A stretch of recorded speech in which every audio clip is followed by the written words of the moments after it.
stood in the center of the white room and waited for the council to decide her fate. She had been standing there for almost 2 hours now. Her legs hurt, her back ached, but she did not move. She did not complain.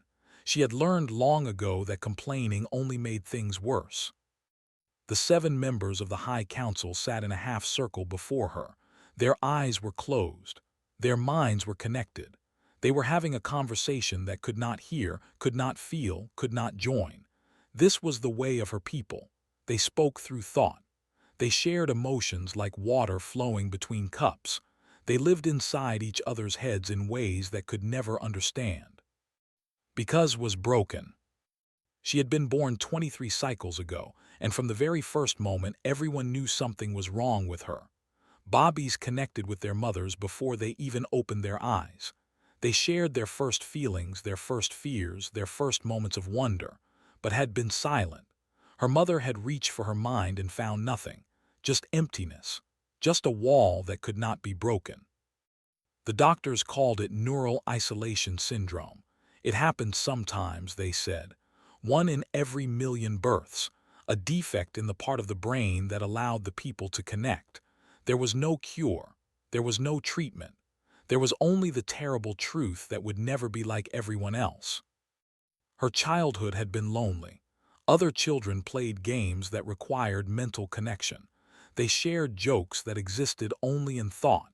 They formed friendships by opening their minds to each other, but could only watch. She could only stand at the edge of the playground and pretend that she did not care. Her family tried to love her. At least she believed they tried. But how could they love someone they could not feel? How could they understand someone whose thoughts remained forever hidden? Her mother looked at her with sad eyes. Her father avoided looking at her at all. Her older brother treated her like she was already dead. School was worse. The education system depended on mental transfer. Teachers poured knowledge directly into students' minds. Students demonstrated understanding by projecting their thoughts back, but could not receive, could not project. She had to learn through reading and listening and watching, methods that they considered primitive and slow. Her teachers called her stupid. Her classmates called her empty. The school administrators called her a waste of resources. And now, standing in this white room, waited to hear what the council would call her. The eldest council member opened his eyes first. His name was Elder and he was over 300 cycles old. His face was like carved stone, cold and unmoving. When he spoke, he used his voice instead of his mind, a small gesture of respect for his condition. Or perhaps it was meant as an insult. With it was hard to tell. "Of House," he said, "we have reviewed your case. We have examined your medical records, your educational assessments, and your productivity projections." Said nothing, she simply waited. "You are 23 cycles old," Elder continued. "In those 23 cycles, you have consumed significant resources from the collective: food, housing, medical care, educational services. The cost of your existence has been calculated at approximately 400,000 credits." The number hung in the air like a death sentence. Had known it would be bad. She had not known it would be this bad. "In return," the elder said, "you have contributed nothing. You cannot perform any job that requires mental connection, which eliminates approximately 97% of available positions. The remaining 3% are considered low-value labor, and even in those roles, your performance has been rated as severely below acceptable standards." Wanted to defend herself. She wanted to explain that she had tried. She had tried so hard, but she knew that her words would change nothing. The council had already made their decision. She could feel it in the coldness of their eyes, even if she could not feel it in their minds. "We have therefore determined," Elder said, "that you are resource negative. Your continued existence within society creates a net drain on collective welfare. This is not a judgment of your worth as a being. This is simply a mathematical calculation." But it was a judgment, knew it was a judgment. She had been judged her entire life. "The council has decided on exile," the elder announced. You will be transported to a planet at the edge of charted space. The inhabitants are primitive, non-telepathic, and pose no threat to our interests. You will be given basic survival supplies and a translator chip. What happens after that is no longer the concern of the collective. Exile. The word felt like a punch to the stomach. Had heard stories about exile. Criminals were exiled, traitors were exiled, defectives were exiled. They were sent away to die alone, far from the comfort of the collective mind. "Do you have any words before sentencing is carried out?" Elder asked. Looked at the 7 council members. She looked at their closed faces and their distant eyes. She thought about all the years she had spent trying to be good enough. She thought about all the times she had cried herself to sleep, wishing she could be normal. She thought about her mother's sad eyes and her father's turned back and her brother's cold silence. "No," she said quietly, "I have nothing to say." The council members nodded, satisfied. Guards came forward and took by the arms. They led her out of the white room and down a long corridor and into a small transport ship. No one said goodbye. No one waved. No one even watched her go. The journey took 3 days, spent most of it sitting in the corner of her tiny cell, staring at the metal walls. She did not cry. She had used up all her tears long ago. Instead, she just felt empty, hollow, like a container that had never held anything at all.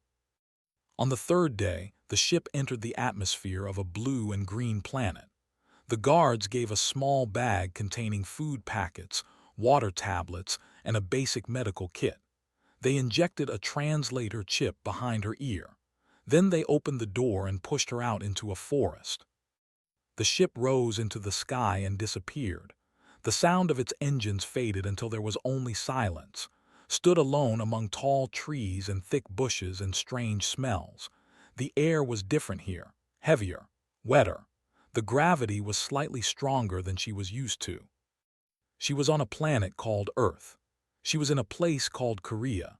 She was surrounded by creatures called humans who could not hear thoughts or share minds or understand anything about where she came from. For the first time in her life, disability did not matter. Everyone on this planet was just as mind-blind as she was. But that thought gave her no comfort, because she was still alone. She was still abandoned.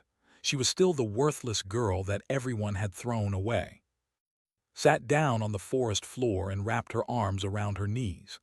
The sun was setting, painting the sky in colors she had never seen before. Somewhere in the distance, strange birds sang strange songs. She had been given supplies for 1 lunar cycle. After that, she was expected to die. And as she sat there in the growing darkness, listening to the sounds of an alien world, wondered if maybe dying would not be so bad. At least then, she would finally stop being a burden to everyone. At least then, she would finally be free. Woke to the sound of his dog barking. The old man groaned and looked at the clock beside his bed. It was past midnight. His brown and white mutt almost never barked at night. The dog was too old and too lazy for such things. But tonight would not stop. The barking was loud and urgent and afraid. Pushed himself out of bed with a sigh. His knees cracked as he stood. His back complained as he walked. At 58 years old, his body was beginning to betray him in small but annoying ways. He grabbed his flashlight from the drawer and shuffled toward the front door. The farmhouse was old but solid. His wife's family had built it 3 generations ago, back when this village was full of life and children and laughter. Now most of the young people had moved to the cities. The village was quiet. The farms were empty. Only old folks remained, stubbornly holding on to a way of life that was slowly disappearing. His wife had died 4 years ago, cancer. She had fought hard and lost anyway. Their 2 children lived in Seoul now. They called sometimes. They visited rarely. Understood. They had their own lives, their own problems, their own families. He did not blame them for leaving him behind. But he did feel lonely, more lonely than he would ever admit. Opened the front door and stepped into the cold night air. Was at the edge of the yard, facing the old storage shed, barking like his life depended on it. The flashlight beam cut through the darkness as walked toward the dog. "What is it, boy?" he asked. "A rabbit, a fox. You are too old to chase foxes." But was not chasing anything. The dog was standing still, tail between his legs, barking at something near the shed wall. Raised his flashlight and saw her. At first he thought it was a trick of the light, a strange shadow, a pile of old clothes. But then the pile moved and he saw the face and his heart nearly stopped. She was not human. Her skin was gray, the color of wet stones. Her eyes were too large, too round, with pupils that reflected the flashlight like a cat's. Her body was thin and shaking, wrapped in some kind of silver cloth that looked nothing like any fabric had ever seen. She was curled against the shed wall, arms wrapped around herself, making small sounds of fear. His first instinct was to run. His second instinct was to call someone, anyone, the police or the army or his neighbors. His mind raced through a dozen possibilities, a dozen explanations, a dozen ways this could go very, very wrong. But then he looked at her again, really looked. He saw the way she trembled. He saw the dark circles under her strange eyes. He saw how thin she was, how weak, how completely and utterly afraid. She was not a monster. She was not a threat. She was just someone who was lost and hungry and alone. Knew what that felt like. He lowered his flashlight so it would not blind her. He held up his other hand, palm open, the way you might approach a frightened animal. "It is okay," he said softly. "I am not going to hurt you." She did not understand his words. He could see that in her eyes, but maybe she understood his tone because she stopped making those small sounds of fear. She just watched him, waiting to see what he would do. Made a decision. It was probably a stupid decision. His children would say it was a stupid decision, but had spent too many years being careful and sensible and alone. Tonight, he wanted to be something else. He bent down slowly, carefully, and picked her up. She weighed almost nothing. Her body was cold, so cold that it scared him. He carried her across the yard and into the farmhouse, following close behind with his tail still tucked between his legs. Inside, laid her on the old sofa in the living room. He piled blankets on top of her. He turned on the space heater and aimed it in her direction. Then he went to the kitchen and started making rice porridge, the simple kind that used to make when someone was sick. While the porridge cooked, he sat in a chair across from the sofa and watched her. She watched him back. Neither of them spoke. What was there to say? She could not understand him, and he could not understand her. They were strangers from different worlds, separated by more than just language. But somehow, that did not seem to matter. The porridge was ready in 20 minutes, poured it into a bowl, added a little salt, and brought it to her. She looked at the food with confusion and suspicion. He mimed eating, bringing an imaginary spoon to his lips. She seemed to understand. Slowly, carefully, she took the bowl. She ate like someone who had not eaten in days.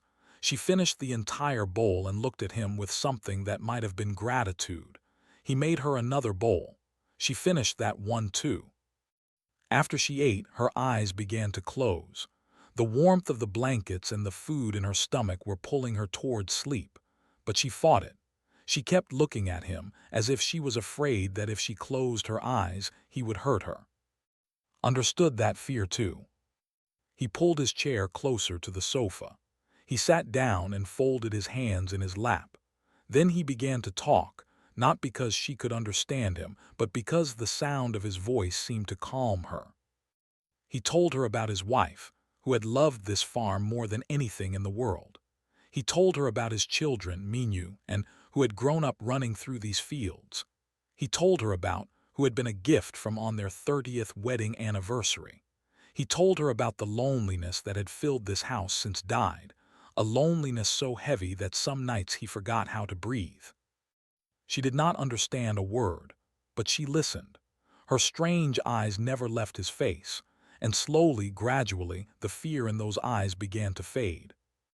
By the time the sun began to rise, she was asleep. really asleep, deeply and peacefully, for what looked like the first time in a very long time. Watched her for a while, this strange gray creature that had appeared in his yard like a gift from the heavens. He did not know what she was. He did not know where she came from. He did not know what he was supposed to do with her. But he knew one thing. He knew it with a certainty that surprised him. He was not going to let anyone take her away. Stood up, his old knees cracking again. He went to the kitchen and started making breakfast. Rice, soup, some pickled vegetables. Normal food for a normal morning. Except this morning was not normal. This morning was the beginning of something new. For the first time in 4 years, did not feel alone. And as the sun rose over the mountains and filled the farmhouse with golden light, he found himself smiling. It was a small smile, barely there, but it was real. It was the first real smile since had died. The translator chip took 3 weeks to fully adapt to the Korean language. During those 3 weeks, lived in a world of gestures and expressions and half-understood sounds, but she found that she did not mind. In fact, she discovered something amazing. She could learn without telepathy. She could understand without mind connection. The methods that her people had called primitive and slow were actually working. Was a patient teacher. He never raised his voice. He never showed frustration. When made mistakes, he simply showed her the right way and let her try again. When she succeeded, he would nod once, a small movement that somehow meant more than all the praise in the world.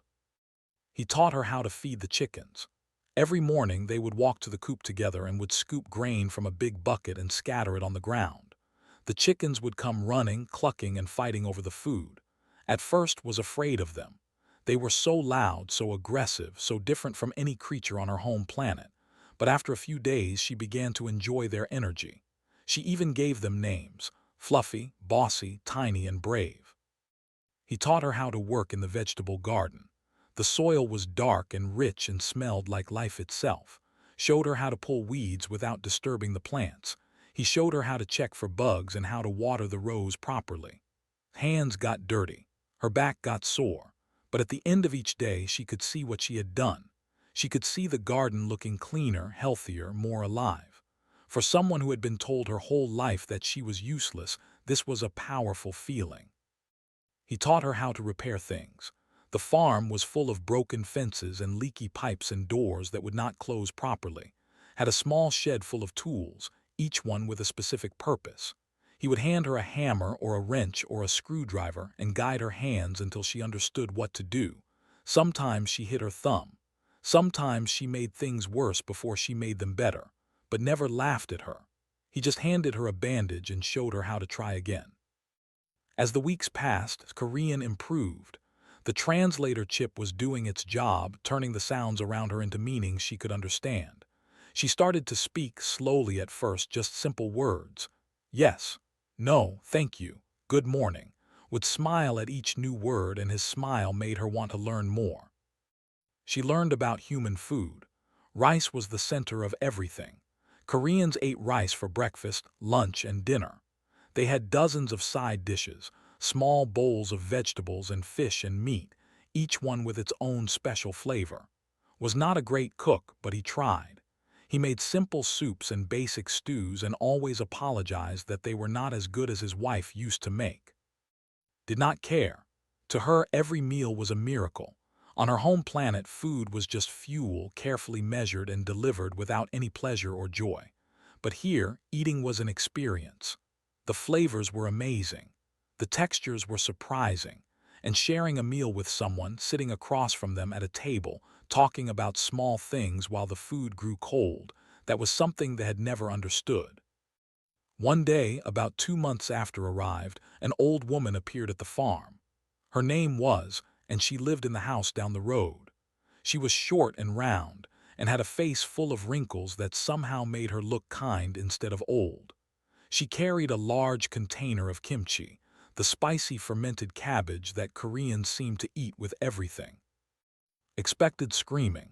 She expected fear. She expected to run away or call for help or faint at the sight of a gray-skinned alien standing in the kitchen. Instead, looked at her for a long moment, then turned to and said, "So the rumors are true. You have a guest." Nodded. "Her name is. She is staying with me for a while." Studied with sharp eyes. Then she smiled, a big warm smile that lit up her whole face. "Well," she said, "you are too thin. Sit down.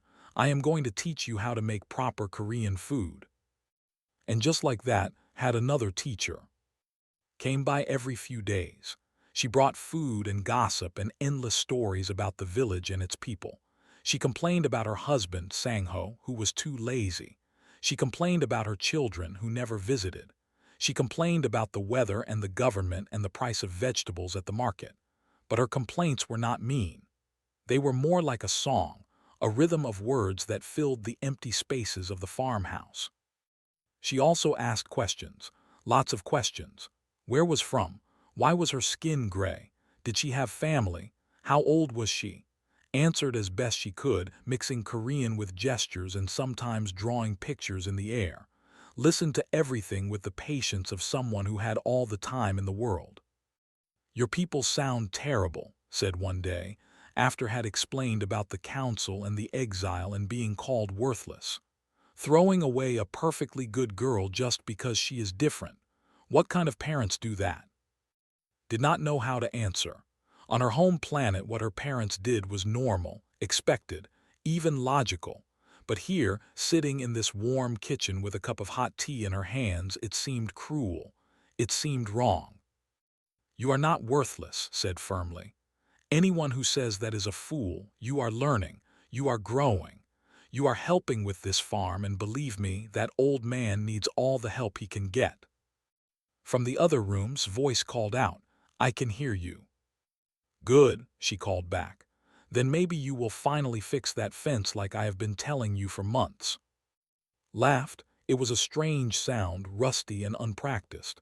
She could not remember the last time she had laughed. Maybe she never had. Looked at her with soft eyes. "There," she said. "That is better. You have a nice laugh. You should use it more often."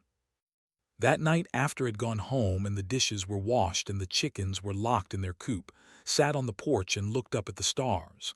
Somewhere out there, far beyond this sky, was her home planet, her family, her people. They had thrown her away like garbage. They had expected her to die alone and forgotten. But she was not alone. She was not forgotten. She had who showed her how to build things with her hands. She had who taught her that complaining could be a form of love. She had the old dog who followed her everywhere and slept at her feet every night. She had something she had never had before. She had a home.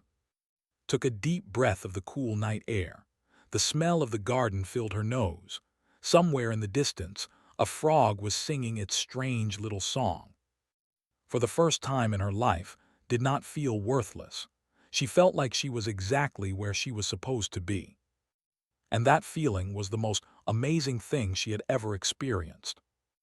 8 months had passed since arrived on Earth. The seasons had changed twice. The cold of winter had given way to the warmth of spring, and now summer was in full bloom. The pepper plants in the garden were heavy with fruit, red and green and beautiful. Was standing in the middle of the field when she saw the ship. It came down from the sky like a falling star, silent and fast, leaving a trail of white light behind it. Her heart stopped. Her breath caught in her throat. She knew that shape. She knew those colors. It was a scout ship. They had come for her. For a moment thought about running. She could hide in the forest. She could disappear into the mountains. She could escape and never be found. But then she looked at the farmhouse where was probably making lunch, and she knew she could not leave. This was her home now. These were her people. She would not abandon them. The ship landed at the edge of the farm. The hatch opened with a soft hiss. A figure stepped out into the sunlight, tall and gray-skinned and dressed in the formal robes of a diplomat. Recognized him immediately. It was her brother. He looked exactly as she remembered, handsome and proud and cold. His eyes swept across the farm with obvious disgust, taking in the dirt and the chickens and the old wooden buildings.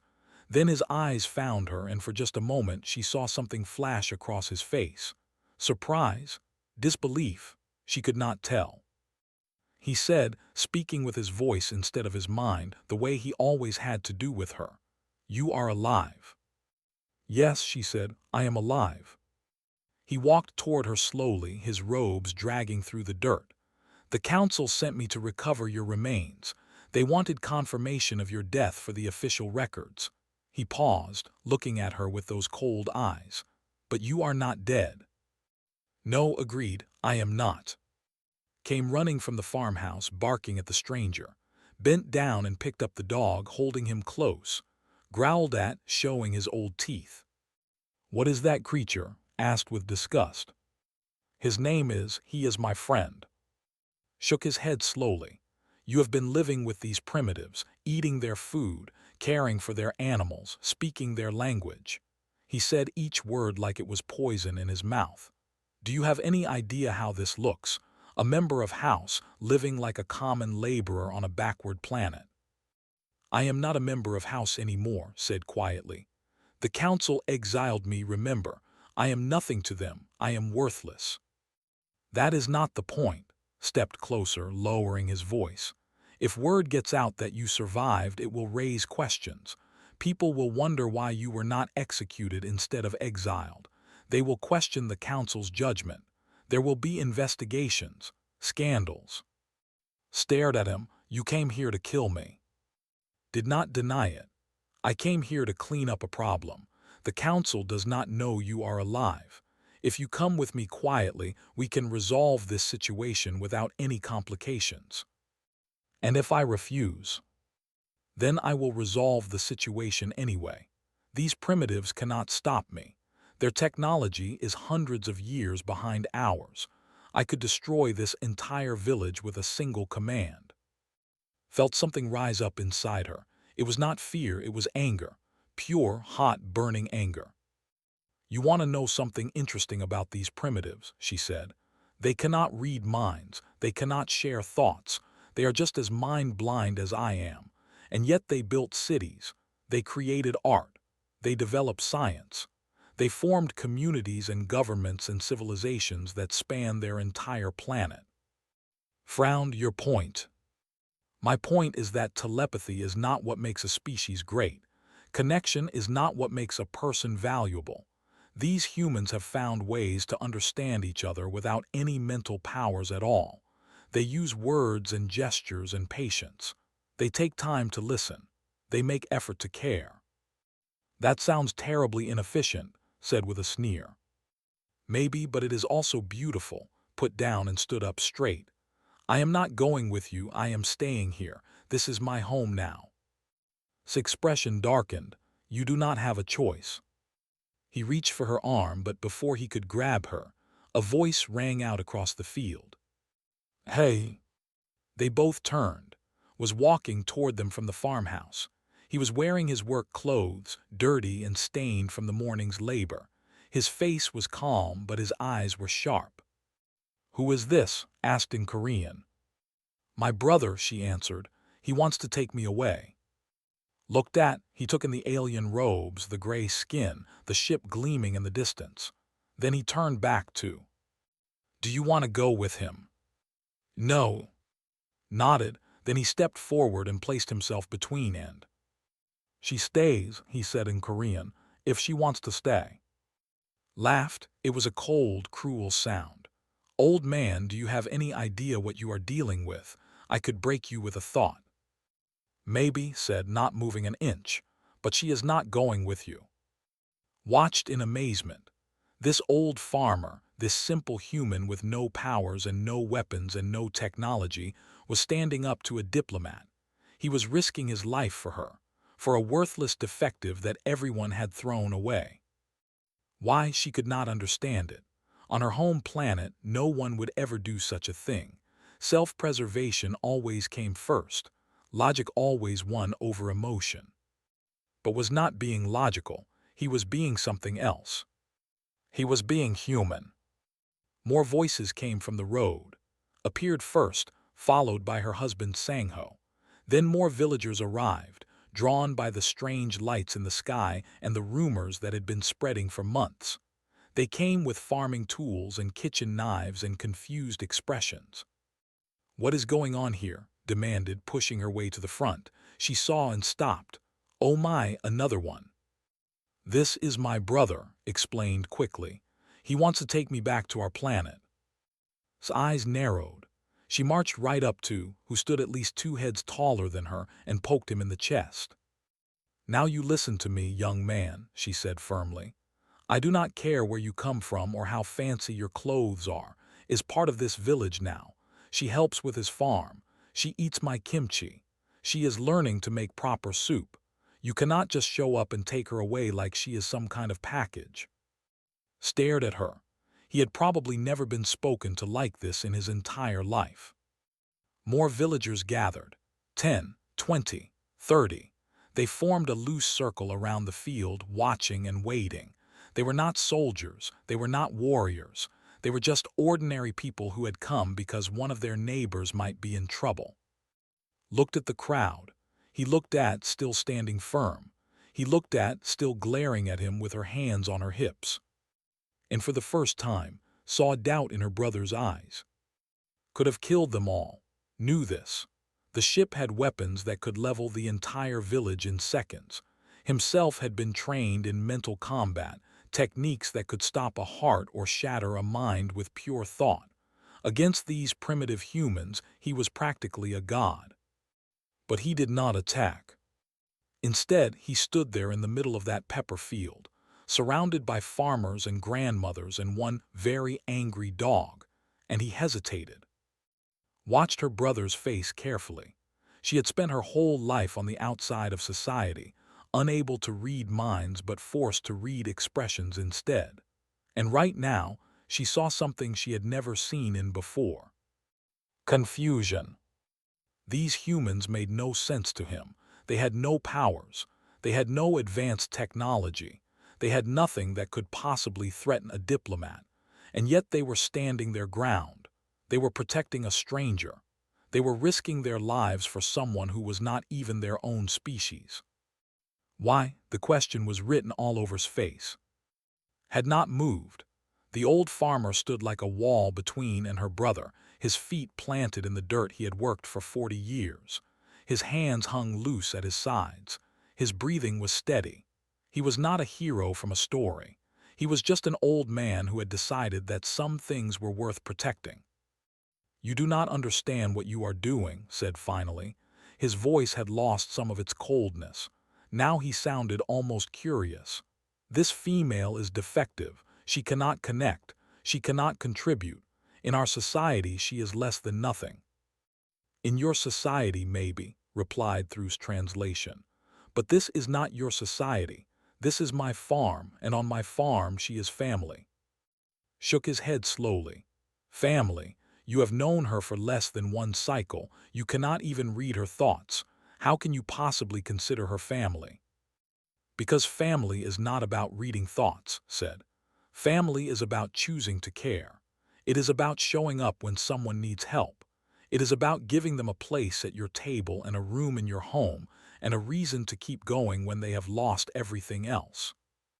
Nodded vigorously. "That is exactly right. I have known for only a few months, but she is like a daughter to me now. She helps with my garden. She listens to my stories. She laughs at my jokes, even the bad ones." She glared at. "What have you ever done for her? Did you ever help her? Did you ever listen to her? Did you ever treat her like she mattered?" Opened his mouth to respond, then closed it again. Saw something flicker in his eyes. Shame, regret, or maybe just the uncomfortable realization that was right. "You threw her away," Sang-ho said, speaking up for the first time. He was a quiet man who rarely talked, but when he did, people listened. "You decided she was worthless and sent her to die alone on a strange planet. And now you are angry that she survived, that she found people who actually care about her." More villagers murmured in agreement. Someone in the back shouted something that's translator Chip rendered as a very creative insult. A few people laughed nervously. Looked at the crowd again. He looked at their farming tools and kitchen knives. He looked at their weathered faces and work-worn hands. He looked at the way they stood together, shoulder to shoulder, not as soldiers but as neighbors. Then he looked at. For a long moment, brother and sister stared at each other. They had grown up in the same house, shared the same parents, lived in the same world. But they had never really known each other, had always been part of the collective, connected to everyone, understanding everything without effort, and had always been on the outside, alone in her silent mind, invisible and ignored. Now their positions were reversed. In this place among these people was the one who belonged, and was the stranger. "You really want to stay here?" he asked quietly. "On this primitive planet with these primitive creatures living a primitive life?" Nodded, "Yes, I really do. Even knowing that you could never return home, that you would never see our parents again, that you would spend the rest of your life as an exile." Thought about her mother's sad eyes and her father's turned back. She thought about the cold, white room where the council had sentenced her to die. She thought about all the years she had spent feeling worthless and broken and wrong. Then she looked at, still standing firm, ready to fight for her even though he had no chance of winning. She looked at, hands on her hips, scolding a powerful alien like he was a misbehaving child. She looked at all the villagers who had come running to help, people who barely knew her but cared anyway. "I am already home," said. Was silent for a long time. The sun was beginning to set behind the mountains, painting the sky in shades of orange and gold. The pepper plants swayed gently in the evening breeze. Somewhere in the distance, a bird sang its evening song. Finally, turned and walked back toward his ship. He paused at the hatch and looked over his shoulder. "The council will never know about this," he said. "In my report, I will write that you died as expected. Earth is of no strategic interest. There will be no further contact." Nodded slowly, "Thank you." Hesitated as if he wanted to say something more, but in the end he simply stepped into the ship. The hatch closed. The engine hummed to life, and then the ship rose into the sky and disappeared among the stars. The villagers watched until the last light faded, then broke the silence with a loud sigh. "Well," she said, "that was certainly exciting, but the sun is setting and I have dinner to make. Everyone come to my house later. We are having a party to celebrate staying with us." Just like that, the tension broke. People started talking and laughing and making plans. Some of them patted on the shoulder as they passed. Others waved too, thanking him for his courage. Within a few minutes, the field was empty again except for And stretched his old back with a groan. "That was more excitement than I have had in years," he said. "My heart is still beating fast." Looked at him with tears in her eyes. "You could have been killed. Why did you do that? Why did you risk your life for me?" Smiled that small, quiet smile that she had come to love. "Because you are worth protecting. Because everyone deserves someone who will stand up for them. Because that is what family does." He put his arm around her shoulders and started walking toward the farmhouse. Followed close behind, tail wagging happily. "Now come," said. "We need to wash up before's party. You know how she gets if people show up dirty to her house." Laughed. It was a real laugh, full and warm and free. She had spent her whole life being told she was worthless. She had spent her whole life believing it. But now she knew the truth. Worth was not something you were born with. Worth was something you found in the people who loved you, in the work you did with your hands, in the small moments of connection that made life beautiful. They had their telepathy. They had their mind links and their thought sharing and their collective consciousness. But they had missed something important. They had forgotten that true connection was not about reading minds. It was about opening hearts.